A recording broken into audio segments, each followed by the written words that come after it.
Sejam todos bem-vindos ao canal Teologia, Bíblia e Doutrina da Igreja. E hoje falaremos sobre o sacramento da confissão. Depois da vinheta, voltamos.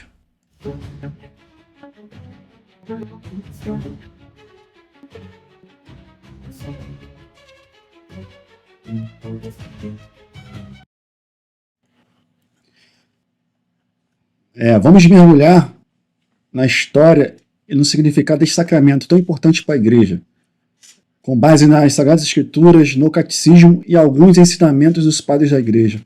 Mas antes de começarmos, o que é um sacramento? Sacramento são sinais visíveis da salvação de Cristo para a Igreja. O sacramento da confissão, também conhecido como sacramento da reconciliação ou da penitência, é um caminho e cura e renovação interior, através do qual somos chamados a experimentar o amor e o perdão de Deus.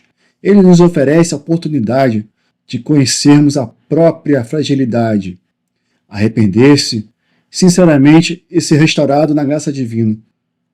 Ao longo da história, os padres da Igreja falaram sobre também o sacramento da confissão.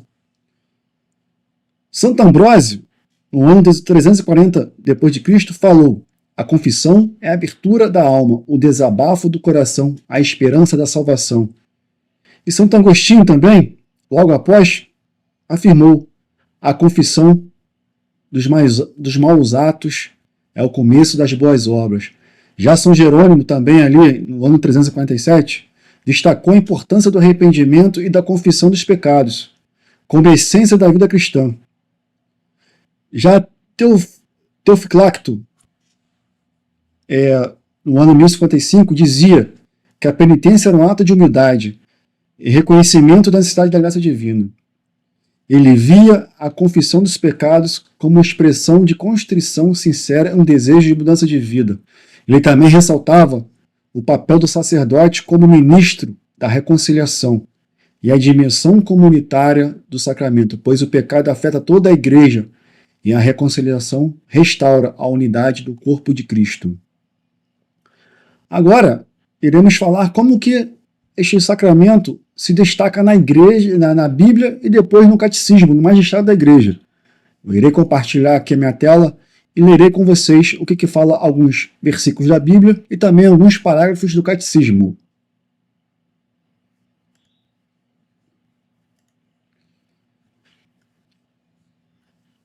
A prática da confissão está enraizada nas Escrituras. O Antigo Testamento apresenta a prática de oferecer sacrifícios de expiação como uma forma de reconciliação com Deus. O livro do Levítico descreve rituais específicos para lidar com determinados pecados e impurezas, enfatizando a importância de buscar a purificação e restauração. Isso é lá no livro de Levíticos, capítulo 15, versículo de 1 a 33. Eu deixarei todos os versículos da Bíblia e também os parágrafos do Catecismo na descrição. Já no livro dos Salmos, o rei Davi expressa profundo sentimento de arrependimento e busca pelo perdão após seus pecados em Betsabeia, lá no Salmo 51. E no Novo, lá na primeira epístola de João, capítulo 1, versículo 9, lemos: se confessarmos os nossos pecados, ele é fiel e justo para nos perdoar os pecados e nos purificar de toda a justiça. Lá na carta de São Tiago, capítulo 5, 16, vemos: confessai, pois, os vossos pecados uns aos outros e orai uns pelos outros para seres curados. Lá no Evangelho de São João, capítulo 20, versículo 23, também vem falando sobre a confissão.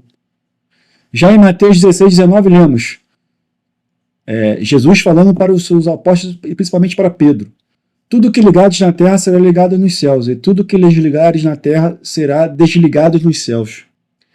Este poder também é concedido ao colégio apostólico, ou seja, ao Papa, o Bispo e sacerdotes. E no Catecismo, o que fala? O parágrafo 1444. Ao tornar os apóstolos participantes do seu próprio poder de perdoar os pecados, o Senhor dá-lhes também autoridade para reconciliar os pecados com a Igreja. Já no parágrafo 1441, só Deus perdoa os pecados. Jesus, porque é Filho de Deus, diz si próprio: o Filho do Homem tem na terra o poder de perdoar os pecados. Marcos 2:10. E exerce este poder divino. Os seus pecados são te perdoados. Em Marcos 2:5. Mas ainda, em virtude da sua autoridade divina, concede este poder aos homens para que exerçam seu nome, os padres, que são em persona em Cristo. Só Deus perdoa os pecados. Jesus, porque é filho de Deus, disse a si próprio. Essa parte eu já li. O ministro desse sacramento, no parágrafo 1461, diz: uma vez que Cristo confiou aos apóstolos o mistério da reconciliação, os bispos, seus sucessores e os presbíteros, que são os padres, colaboradores dos bispos, continuam a exercer tal ministério. Com efeito, os bispos e os presbíteros é que têm, em virtude do sacramento da ordem, o poder de perdoar todos os pecados, em nome do Pai, do Filho e do Espírito Santo.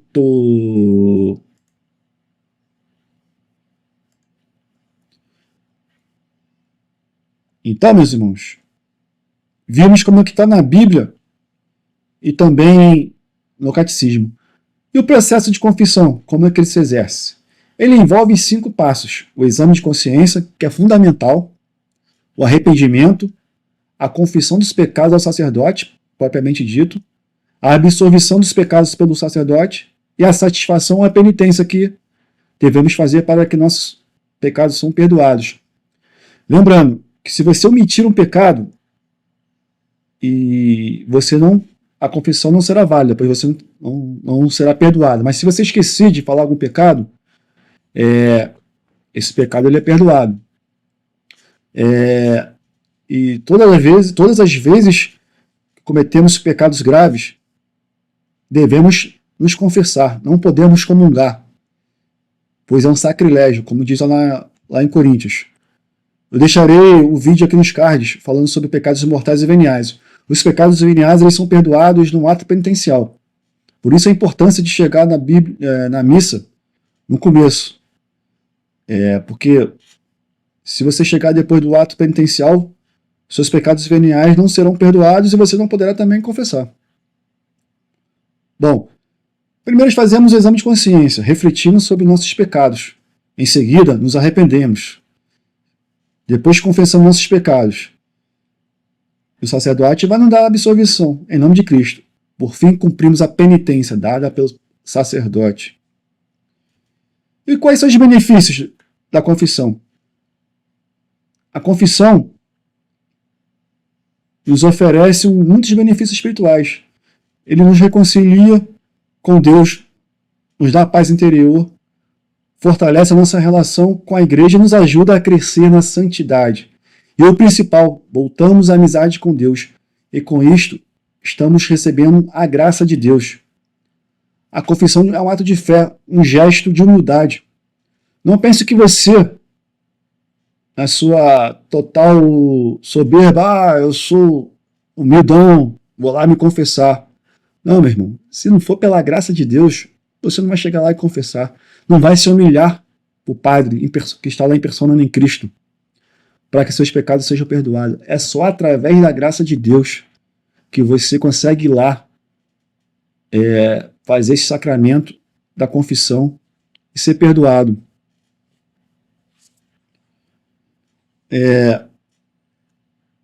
Uma coisa interessante, já partindo para o término deste vídeo, em um perfil no X, perguntou aos protestantes de qual doutrina católica o sacramento que eles gostariam de fazer, ou que tivessem na igreja deles. E a maior resposta que eles obtiveram foi o sacramento da penitência, da confissão. É interessante, né?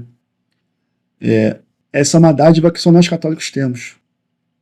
A confissão é um ato de fé e gesto humilde, é reconhecer que somos pecadores, o que pecamos e o que precisamos de Deus para nos salvar. São Tomás de Aquino, para falar sobre a confissão, ele fazia um paralelo com o médico. O médico utiliza remédios e procedimentos para curar as doenças físicas.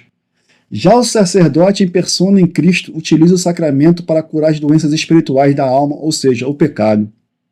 Então, o sacramento da confissão é importantíssimo. Se você não se confessa há muito tempo, vá procurar um padre e se confesse para estar de volta com a graça de Deus e assim poder fazer uma boa comunhão e não pecar, que essa comunhão se transforme em um sacrilégio.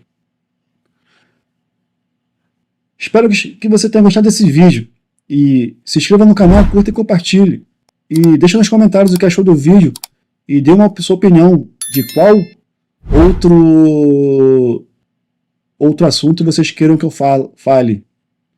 Esse canal é para que nós possamos, é um canal de evangelização que possamos crescer em comunidade juntos. E viva Cristo Rei!